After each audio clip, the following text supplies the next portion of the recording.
guys, welcome to my channel. Today, it's my first time on a car. Actually, there is a secret box seat here.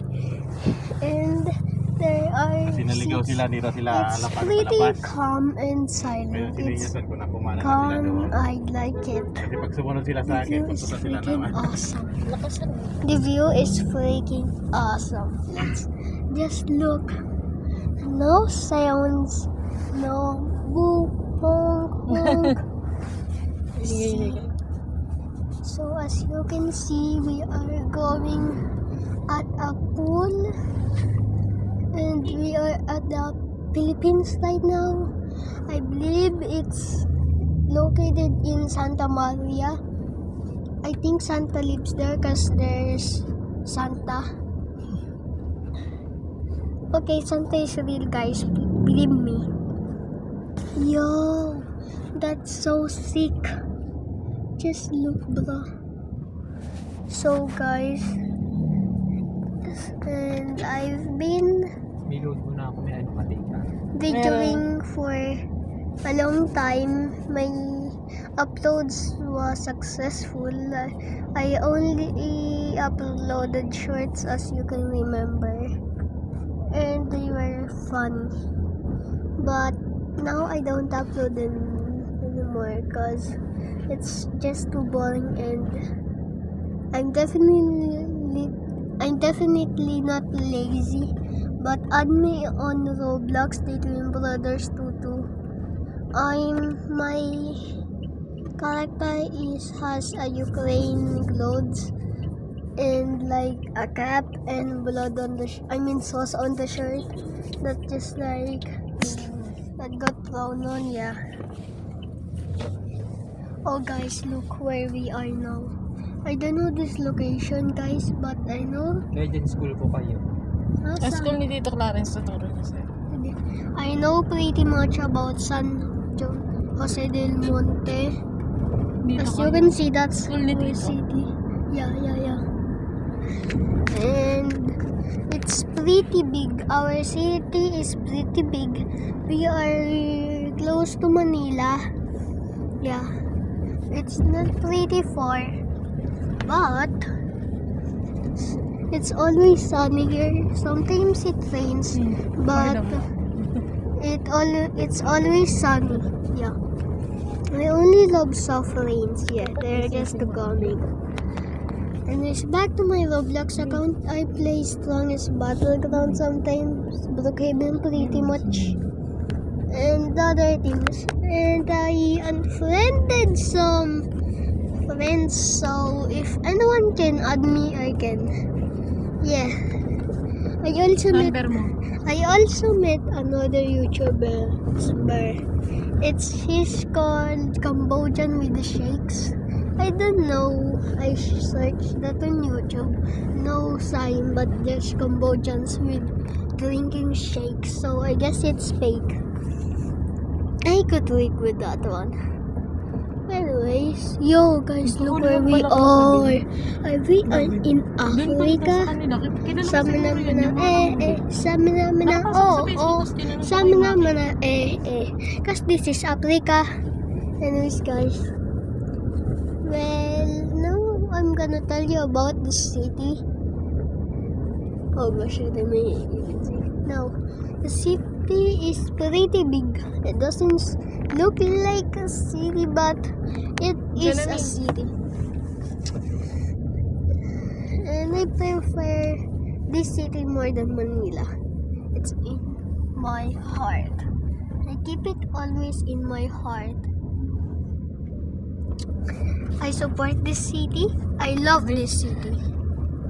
Anyways, Manila's my lung. And Bulacan is my brain. And what was that again? Yeah. New York is my heart. Heart. New York is my vital organs. I don't know what vital means, but there's too much more. Anyways, guys. You guys, we've been here so long. I've been recording for 455. And well, yeah.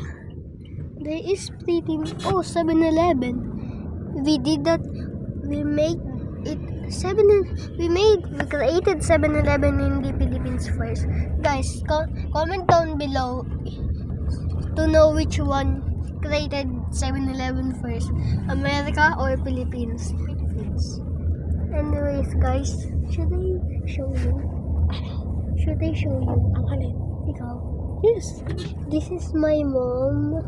Please don't judge her face. Oh, bakit hindi He is beautiful, guys.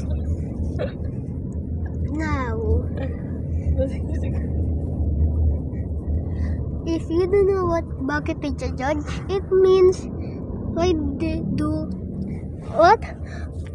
does it need to be judged? Yeah, we are, cause I'm Philippines. My family is the Philippines. Everyone is the Philippines. I will only send this to the America. Anyways, I only send this to the Americans. Now back to the city thing. Now we have lots of kids in my neighborhood. When it's like happen, I like go outside. Damn, there are 251 kids literally in my neighborhood. My favorite best friend is Zane. I don't play with him very much. Well, I played with him yesterday about Blades. Yeah. Does he know about Blades? I didn't give him or play with him about Blades. He doesn't know how to play because he might himself. But I have silver and gold. Back to the city. So we have a lot. So usually lumpia is Filipino. Nasa lumpia yan. Uy, I'm telling about the Filipino foods. Okay. Never mind the city. No, but now the foods. This is my favorite foods. Lumpia, well, I rate it 3rd. It's too matigas for me. It's too matigas. It's too hard for me. Wait. It's too hard for me. YOLO. And hot dog, well, it's American food and I love it. And fried chicken. It's so delicious, bro. I like the skin. I just ate the skin. That's the only favorite thing I like. The skin. It's so delicious. It's like the first bite of skin feels like heaven. The second bite takes you there. It's just damn, boy. Now, as you can see in Santa Maria, we have lots of second buildings. Like, bro, every house is like has a second floor or 3rd. It's so many. Uy, mapafull na yung storage ng Wait cellphone. long. Sige. Now guys, now I will show you part 2 when we get there. Now part 2 when we just got down the vehicle. Part 3 when we are there. Okay guys, bye. Subscribe.